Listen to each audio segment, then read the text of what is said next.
मनपा शाळेतील विद्यार्थ्यांना शालेय साहित्य देण्यासाठी होत असलेल्या विलंबाच्या निषेधार्थ युवक मराठा महासंघाच्या वतीने पालिकेसमोर घंटानाद आंदोलन करण्यात आले। सुमारे 2 महिने आधी शिक्षण मंडळ प्रशासनाला निवेदन दिले होते की शालेय विद्यार्थ्यांना शैक्षणिक वर्ष सुरू होण्यापूर्वी शालेय साहित्य मिळावे, पण तरीही विद्यार्थ्यांना अजूनही शालेय साहित्य आणि गणवेश मिळालेले नाहीत। याचा निषेध करण्यासाठी हे घंटानाद आंदोलन करण्यात आले। युवक मराठा संघाचे पुणे शहराध्यक्ष सचिन शिंदे यांनी त्याचे नेतृत्व केले। यावेळी विजय मारणे, रवींद्र मेमाणे, दत्तात्रय सपकाळ, हेमंत शेडगे, संजय भोसले, अभिषेक मोहोळ, शहर संघटक अनिल कुठले, हेमंत इंगवले आदी उपस्थित होते।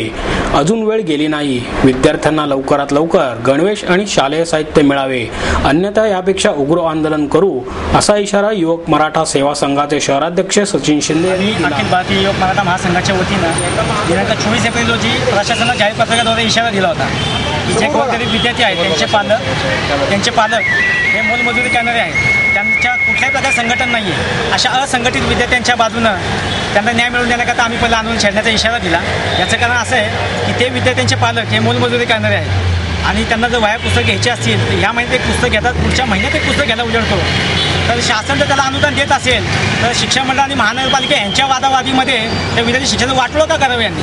अखिल भारतीय युवक मराठा महासंघ या ठिकाणी कणखर भूमिका घेऊन या ठिकाणी रस्त्यावर उतरलेला आहे आणि यापुढे दरवर्षी जर शासनानं विद्यार्थ्यांना मोफत शालेय साहित्य दिलं नाही तर अखिल भारतीय युवक मराठा महासंघ हा पुणे शहरामध्ये कोणत्याही अधिकाऱ्याला, संबंधित अधिकाऱ्याला, तो महानगरपालिकेचा असेल किंवा शिक्षण मंडळाचा असेल, त्याला आम्ही या ठिकाणी रस्त्यावर फिरू देणार नाही। या ठिकाणी आम्ही सगळ्यांना या ठिकाणी निवेदन दिलेलं आहे आणि या ठिकाणी मी एक आवाहन करतो या सगळ्या पालकांना सुद्धा, तुम्ही आता घाबरू नका। अखिल भारतीय युवक मराठा महासंघ तुमच्या पाठीशी सर्व ताकदीने शिवबा आहे। आम्ही 24 एप्रिलला पत्रिका जेव्हा काढलं त्या पत्रकामध्ये सुद्धा आम्ही हे जाहीर केलं होतं की जर तुम्ही वेळेमध्ये म्हणजे शालेय वर्ष चालू होण्याआधी म्हणजे दिनांक 15 जून पूर्वी जर मोफत शालेय साहित्य वेळेत दिलं नाही तर आम्ही आंदोलन करू, परंतु यांनी आमच्या इशाऱ्याचं गंभीर दखल घेतली नाही। आज आम्ही ज्यावेळी आंदोलनाची भूमिका घेतली त्यावेळेला हे नमलेत। आज काही अधिकारी आता महानगरपालिका उपलब्ध नाही आहेत, आता आम्ही जाऊन भेटणार आहे त्यांना, नाही जर भेटले तर आम्ही आमची निवेदन त्यांच्या खुर्चीला किंवा त्यांच्या टेबलवर आम्ही चिटकवणार आहोत। आणि या ठिकाणी आपण सगळ्यांनी या ठिकाणी आम्ही जे आंदोलन करतोय त्याला या ठिकाणी आम्हाला प्रतिसाद द्यावा आणि आमच्या ज्या मागण्या आहेत त्या आमच्या कुणा वैयक्तिक नसून या गोरगरीब विद्यार्थ्यांच्या आहेत, झोपडपट्टीच्या मुलांच्या आहेत। आज आम्ही मराठा महासंघ जातीवादी संघटना नसून ही सर्व समाजविषयक आहे।